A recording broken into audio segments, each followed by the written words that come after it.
Ana Catalina Emery, Visiones y Revelaciones Completas, cuarta parte. La vida de Jesucristo y de su Madre Santísima, época octava. Viaje de Jesús al país de los Reyes Magos y a Egipto. 14. Jesús se dirige al palacio del rey Mensor. Cuando el rey recibió el aviso de la llegada del enviado, hizo grandes preparativos para recibirlo. Ataban las copas de los árboles formando arcos de triunfo que adornaron con telas, colgaduras, hojas y frutas. Fueron enviados 7 hombres vestidos con solemnidad, con mantos largos que se arrastraban, con adornos de oro y con turbantes adornados de plumas variopintas. Estos debían ir a la tienda donde estaba Jesús e invitarlo a pasar al palacio de Mensor. Jesús les habló, mostrándose contento de encontrar entre los paganos gentes de buen corazón. La comarca donde viven los reyes, mejor que una ciudad, es un parque hermoso con varias edificaciones grandes y agradables. La casa principal es parecida a un castillo. Tiene bases de piedra y sobre ellas se levantan varios pisos. La parte baja se compone de bases de paredes no cerradas, y en la parte alta están las habitaciones. Alrededor del palacio hay balcones cubiertos. Se ven varios de estos castillos unidos entre sí por sendas y caminos. Están adornados con piedras de diferentes colores, con los cuales forman estrellas, flores y dibujos diversos. Las sendas van por entre jardines y prados de hierba verde, con manchones de flores y hermosos árboles de hojas finas. Parecen mirtos, laureles y arbustos aromáticos. En medio de uno de estos parques se ve una fuente de agua que salta con fuerza, arrojando sus gotas a distancia. Hay asientos en torno, y detrás está el templo con pórticos y columnas. De un lado está abierto, y del otro tiene puertas que llevan a las sepulturas, entre ellas a la del rey Zair. El templo forma una pirámide de base cuadrada, pero no es tan chato como el que había visto ya en este viaje. Corren escaleras alrededor de la pirámide hasta la parte superior, que es transparente. Veo una tienda donde reciben instrucción los niños que ocupan un lado de la casa. Las niñas están separadas. Las viviendas de las mujeres están fuera de este conjunto de casas. No es posible decir con qué delicado arte está todo ordenado aquí. Todo es limpio, sencillo, liviano, de gusto infantil. Por todas partes hay hermosos jardines y asientos para descansar. He visto una casa donde se podía contemplar toda clase de pájaros raros que revoloteaban dentro. Más lejos, tiendas y talleres donde viven trabajadores de varios oficios y obreros del metal. Vi extensas praderas con cantidad de camellos, asnos grandes, ovejas de lana fina y vacas algo diferentes de las nuestras. Tenían las cabezas más pequeñas y los cuernos más gruesos. No hay montañas altas, sino colinas. En estas he visto que por arriba barrenaban el interior en busca de oro y otros metales. Si en la punta del barreno aparecían señales de oro o de otro metal precioso, entonces se abrían paso por todos lados de la colina hasta llegar a la mina. El oro lo fundían allí mismo, en las cercanías de la colina. No quemaban leña, sino unos trozos oscuros o más claros que sacaban excavando la tierra. Mensor, aunque creyó que solo venía un enviado de Jesús, puso en movimiento toda la ciudad para recibirlo solemnemente como si fuera el rey de los judíos mismo. Tomó consejo con los otros jefes y sacerdotes para preparar el recibimiento. Se repartieron mejores vestidos, se distribuyeron regalos, los caminos fueron arreglados y adornados. Todo era seriedad, regocijo y expectación.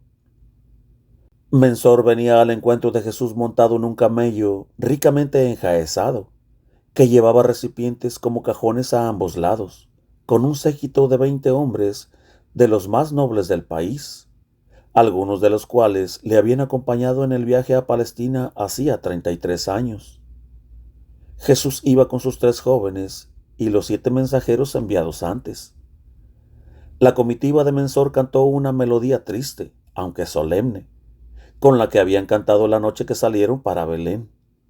Mensor, el más anciano de los 3 reyes, de un color algo moreno, llevaba una mitra con turbante blanco y un manto blanco y largo con adornos de oro. Como signo de honor precedía a la comitiva una especie de bandera o trofeo que flotaba al aire sujeta a una asta larga terminada en punta. El sendero atravesaba la pradera, en cuyo centro sobresalía un musgo blanco como hongos. Al llegar a la fuente, rodeada de plantas cortadas con arte formando un pabellón, Mensor bajó de su camello para esperar a Jesús que se acercaba. Uno de los 7 mensajeros se desprendió de la compañía de Jesús y anunció a Mensor su proximidad. Entonces sacaron de los cofres que tenían a los lados del camello vestiduras muy ricas, con adornos de oro, vasos de oro, vasijas llenas de fruta, y colocaron todos estos regalos sobre una alfombra extendida junto a la fuente. El anciano Mensor, sostenido por sus familiares, se adelantó humildemente hacia Jesús, teniendo en su mano derecha una vara larga, adornada de oro, que terminaba arriba como un cetro. Al ver a Jesús recibió, como en Belén, una sobrenatural iluminación que le hizo caer primero de rodillas, en Belén como aquí, mientras le entregaba su bastón de mando. Jesús se apresuró a levantarlo del suelo. Luego se hizo traer los regalos y se los ofreció al Señor, el cual los entregó a los discípulos, que los volvieron a poner sobre el camello. Jesús tomó los vestidos, pero no se vistió con ellos. Mensor le regaló también el camello, pero Jesús se lo agradeció sin aceptarlo. Se pusieron bajo el dosel de plantas, junto a la fuente, donde Mensor le ofreció una bebida refrigerante, echando en el agua fresca algunas gotas de esencia del bálsamo que llevaban en frascos. Le ofreció, sobre pequeños platillos, varias clases de frutas. Con mucha humildad y alegría infantil, preguntó a Jesús sobre el rey de los judíos, pues seguía creyendo que era solo un enviado de ese rey, aunque sentía un interior movimiento que no sabía explicarse. Los demás hablaron con los jóvenes y lloraban de alegría al saber que Eremencear era un hijo de aquellos que habían acompañado a los reyes y se habían quedado en la Palestina. Estos reyes eran descendientes de Abraham por su mujer Ketura. Mensor deseaba que Jesús se sentase sobre su camello para ir al palacio, pero Jesús quiso marchar delante del cortejo. Después de una hora, llegaron junto a las blancas colgaduras que circundaban la casa de Mensor. Bajo el arco del triunfo levantado, se adelantó al encuentro de Jesús un cortejo de doncellas muy ateativas, con canastillos llenos de flores, que echaban en el camino por donde debía pasar Jesús. Iban por una senda sombreada por árboles, las puntas de los cuales, inclinadas y atadas, formaban una tupida avenida. Las doncellas llevaban bajo sus mantos túnicas blancas, sandalias en los pies con la punta levantada, en la cabeza cintas blancas y en el cuello, brazos y pecho, adornos de flores y plumas variopintas. No llevaban velo, pero vestían muy modestamente. Al término de la avenida había un puente cubierto sobre el río que bañaba el parque. Delante del puente fue recibido bajo un arco de honor por 5 sacerdotes de largas vestiduras, manípulos que tocaban el suelo, y coronas con puntas, y una especie de escudito cordiforme sobre la frente, de la cual salía una punta. 2 de ellos traían un bracecito de oro con brasas, donde ponían incienso.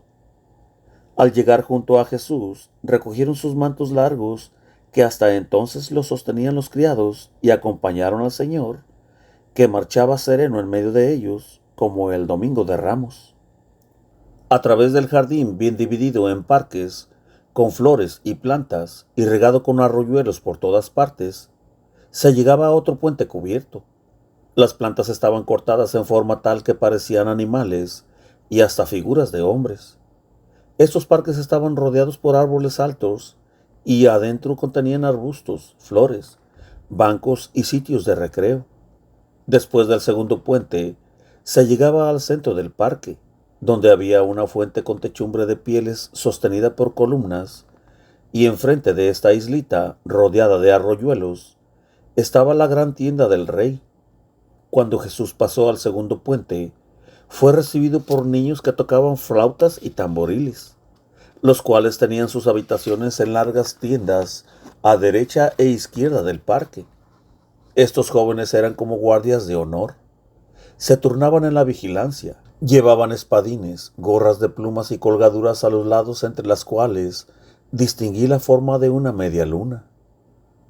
Delante de la islita se detuvo el cortejo. El rey bajó del camello y llevó a Jesús y a sus discípulos a la fuente, que tenía muchos caños de metal brillante en diversas direcciones.